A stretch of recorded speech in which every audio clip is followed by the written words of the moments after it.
We have made it to what is definitely one of Bob Dylan's most infamous songs, and certainly the most infamous from his early phase.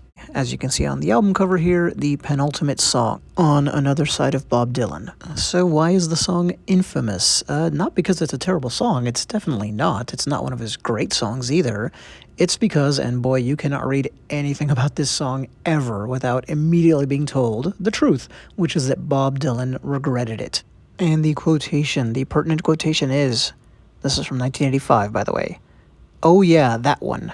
I look back and say, I must have been a real schmuck to write that. I look back at that particular one and say, of all the songs I've written, maybe I could have left that alone." And in typically lazy fashion, pretty much, as far as I could tell, all the articles just cut and paste that same snippet from an interview without the overall context, and propagate not just the misunderstanding of this song, but of Dylan's thoughts on the song. So here we go with the only video or article you will ever see or read, mine, that points out the more accurate assessment, which is that Dylan's disdain for the song is greatly exaggerated. That doesn't mean he doesn't regret recording it, he does. But let's go into that Bill Flanagan, Bob Dylan 1985 interview. Have you ever put something in a song that was too personal? Ever had it come out and then said, gave away too much of myself there? Dylan, I came pretty close with that song, Idiot Wind. That was a song I wanted to make as a painting. A lot of people thought that song, that album, Blood on the Tracks, pertained to me, because it seemed to at the time. It didn't pertain to me. And then he goes on and on that same subject, right? Then Bill Flanagan asks a follow-up question about Idiot Wind, the song that Dylan brought up in response to the original question. Dylan responds to that, and then Bill Flanagan says, what about Ballad in Plain D? And now Dylan's full response, that one I look back and I say, I must have been a real schmuck to write that. I look back at that particular one and say, of all the songs I've written, maybe I could have left that one alone. But if that's the only one I look back and say maybe I shouldn't have written, I think that's a pretty good record. That's maybe 500 to 1. And there's a little more back and forth about Blood on the Tracks where Dylan says again, I don't believe him by the way, but he says it's not about his relationship, and of course, it was the one that was on its way to divorce. Regardless about that, and Idiot Wind, he says, and I wouldn't really exploit a relationship with somebody. Whereas in Ballad in Plain D, I did. Not knowing that I did it. I'm gonna skip just one sentence. It overtook my mind, so I wrote it. Maybe I shouldn't have used that. So the reality is that Bob was asked, did you ever write something too personal? He named a completely different song from a completely different album. The interviewer brought up Ballad in Plain D. And then Dylan, who again did not bring up that song at all, so obviously it wasn't the first thing he thought of in response to the question, agrees that it was too personal, too close to home. But he never says I shouldn't have made the song. In fact, he uses the word maybe 4 times in his short response about the song. He says things like, maybe I could have left that alone. Maybe I shouldn't have used that. I had other songs at the time. And notice, again, he didn't even bring it up himself, but then on top of that, when he does talk about it and his regret, he never once criticizes the quality of the song. And I think, honestly, a lot of people, including professional critics, have conflated things in their mind to where, 1, he regrets it, 2, he must think it's not a good song, therefore 3, I don't think it's a good song. And again, while nobody, myself included, is saying this is one of his great songs, it's very emotionally raw, very ahead of its time in that regard. This is a singer-songwriter laying bare their soul, and musically/lyrically, it's not unrewarding. But overall, it's a mixed bag. Does it have its drawbacks? Oh, you bet. In most people's opinions, mine included, it's too long.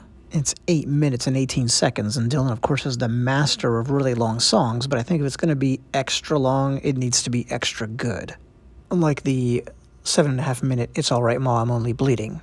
It's also, what did I say in the last video when I teased about it? Sanctimonious and self-pitying. And why was Bob feeling so much self-pity? Because of his breakup with this girl here, Susie Rodolo, immortalized, of course, on the cover of the album The Free Will in Bob Dylan. She was more than just his first serious love affair, she was also a huge intellectual influence at a crucial time in his career. And by the way, quick aside, Bob and Susie were extremely photogenic together as a couple. It's no surprise they ended up on his first big album cover. And anyway, the genesis of the song is yes about the breakup, but in particular a night when things came to a head with Dylan, Susie, and her family. In particular, her sister Carla. Apparently things got really intense to the point of getting physical, not hitting in any way, but it was more than just shouting that took place. Shoving, possibly screaming, does not sound like a pleasant evening. That bitter occasion gave rise to a definitely bitter song. We already mentioned the impressive/excessive runtime. The song clocks in at 438 words, the exact same count as Chimes of Freedom, by the way, if you're interested. There's 13 stanzas. That's a lot, but they're each just 4 lines. So you have this constant succession of small, bite-sized chunks. And in each of those sections of 4 lines, you always get an A-A-A-B rhyme scheme, so keeps it very simple here. So in other words, same sound 3 times, new sound at the end, move on to the next verse. Notice that in these first 3 stanzas. I once loved a girl, her skin it was bronze. With the innocence of a lamb, she was gentle like a fawn. I courted her proudly, but now she is gone, gone as the seasons she's taken. Through young summer's breeze I stole her away, from her mother and sister, though close did they stay, each one of them suffering from the failures of their day. With strings of guilt they tried hard to guide us. Of the 2 sisters I loved the young, with sensitive instincts she was the creative one. The constant scapegoat she was easily undone by the jealousy of others around her. And so you can see it's very much in the style of an old folk ballad. I once loved a girl, the opening line, and in fact, a lot of inspiration for this song comes from the old Irish ballad, I Once Loved a Lass. More stylistically than structurally, this is not one of those times where he takes an old song and kind of transforms it into a new one. And those 3 stanzas that I read kind of set the stage for the rest of the song. He's going to be singing about this girl he's no longer with, but still loves, and he simultaneously puts her up on a pedestal while also making her kind of a victim figure, victim of her family. And there's an interesting bit at the start of this. Towards the end of the first stanza, I courted her proudly, but now she is gone, gone as the season she's taken. Even though he pines for her in the entire song, it starts off with this note about how she's kind of taken time from him that he can't get back. And the first line of the second stanza reminds us of the last line from the first one. Through young summer's breeze I stole her away, so season, summer. Dylan was still a very young man when he was writing this, but it's almost like he's looking back at his lost youth. The middle stanza, the second one of the 3 that we read, note it also has that real, just kind of old-world poetry sound to it. Through young summer's breeze I stole her away, from her mother and sister, though close did they stay, each one of them suffering from the failures of their day. And next verse or stanza, Dylan really picks on the sister Carla. For her parasite sister I had no respect, bound by her boredom, her pride to protect. Countless visions of the other she'd reflect, as a crutch for her scenes and her society. Now, I have no idea whether or not Carla was a nice person. She might have not been. I don't know. But this does seem like a very unfortunate thumbnail type of painting. And of someone who was an early backer of Dylan, no less. We're looking at a picture of Carla, in case you couldn't guess. Robert Shelton wrote that she, quote, came up with an idea to help record Dylan and some other unknowns, end quote, and then also says that because of her urging in particular, Bob got booked into the Folk City Club for 2 weeks. She was a big part of the Greenwich Village music scene. Sometimes she sang with Dave Von Ronk and Dylan. She had an impressive collection of books and folk music that Dylan plumbed through. On a related note, she actually worked with Alan Lomax on his legendary collection of field recordings. Like her sister, she was a very active and intellectually engaged artist and activist. So none of that complexity, nor her actual championing of Dylan very early in his career when he could use all the help he could get, comes out in the song, does it? Here she is again working on one of her projects. So that's the kind of unfortunate thing that can happen, especially in a fit of anger. And Dylan had already stepped into this territory before, and again, just so young, but with William Zanzinger, where there's some controversy about how he characterized the incident in question, but Zanzinger was a racist pig. So in my opinion, it's a good thing that Dylan's lines haunted him for life. Not so here. Very different case in Dylan in his bitterness and sadness. Combing through the wreckage of his first serious relationship, the one that I'm pretty sure, and he says this in the song, thought was the one. In that frame of mind, he is not even-handed at all with Carla, and that's probably part of the regret about the song.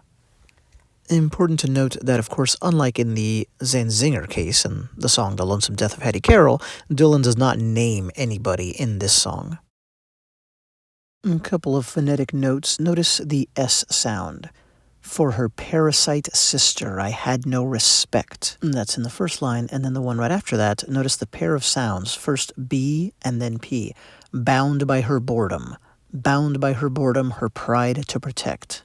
And you get that strange kind of symmetry that we've talked about a lot in these videos. And notice it's bound and boredom, B-O-B-O, and then pride protect, P-R-P-R. So it's very precise. It's good that Dylan doesn't spare himself in this song since he's so hard on Carla. Next stanza, myself for what I did, I cannot be excused. The changes I was going through can't even be used. For the lies that I told her in hopes not to lose, the could-be dream lover of my lifetime. That final line is the note I was referring to earlier, where he's kind of admitting she should have been the one. He keeps the gaze centered back on himself for the next section. With unknown consciousness, I possessed in my grip a magnificent mantelpiece, though its heart being chipped, noticing not that I'd already slipped to a sin of love's false security. We talk a lot about how Dylan's lyrics don't sound pegged to a certain point in time, and especially not modernity. Look at a line like, noticing not that I'd already slipped. That has a fantastic, timeless quality. He moves on from himself to the overall situation, and the word use stays interesting throughout. From silhouetted anger to manufactured peace. Just a great opening line to that stanza. Answers of emptiness, voice vacancies. Till the tombstones of damage read no questions but please. What's wrong? What's exactly the matter? And what a human, relatable moment that is that we just ended with. The what is the matter? How many times has someone in a relationship said or wondered that? Next stanza is my favorite. It kind of transitions, moves on with the story, but notice the fairy tale kind of nursery rhyme vibe. And so it did happen like it could have been foreseen. The timeless explosion of fantasy's dream. At the peak of the night, the king and the queen tumbled all down into pieces. So using a little bit of fairy tale language to describe the end of a fairy tale romance. And notice that metaphor continues somewhat as the song gets much more intense and personal. The tragic figure her sister did shout, leave her alone, God damn you, get out. And I in my armor turning about, and nailing her to the ruins of her pettiness. The line about the armor is what I was referring to in terms of kind of the fairy tale continuation, but I'm not saying that was purposeful, by the way. I don't know what Bob means by nailing her, meaning Carla, to the ruins of her pettiness, but it's an arresting line. And so he's once again returning to painting an unflattering portrait of her. And anyway, she has gotten involved in the argument that Dylan was in with his girlfriend, and as Carla said many years later, it was kind of hard to ignore the argument because the three of them were in this small apartment, and Dylan gives a sense of the setting in the following lines. Beneath a bare light bulb, the plaster did pound, her sister and I in a screaming battleground, and she in between, the victim of sound, soon shattered as a child neath her shadows. So this is real stuff here. Her sister and I in a screaming battleground, and she in between, the victim of sound. He's laying bare what happened. Bare like in that opening line. Speaking of that line, notice the B's in the first half and the P's in the second. The same device we talked about earlier, but with different sounds, of course. And then notice, plaster did pound. That's just so much better than, say, shook the walls or anything more expected. Just a bunch of great little touches. We're not going to mention them all, of course. It's disappearing at the top of the screen, but and I in my armor. And I in my. And Dylan broke the mold when it came to songwriting, of course, and part of that, one of the ways he did it, is in getting so personal. But usually it's buried under metaphor, where it's much more elusive. We don't have specifics to grab onto relating to his actual life, a specific incident. Think of Don't Think Twice. It's much more general. It's much more ambiguous, and in that way it can be applied by the listener to their own relationships much more easily.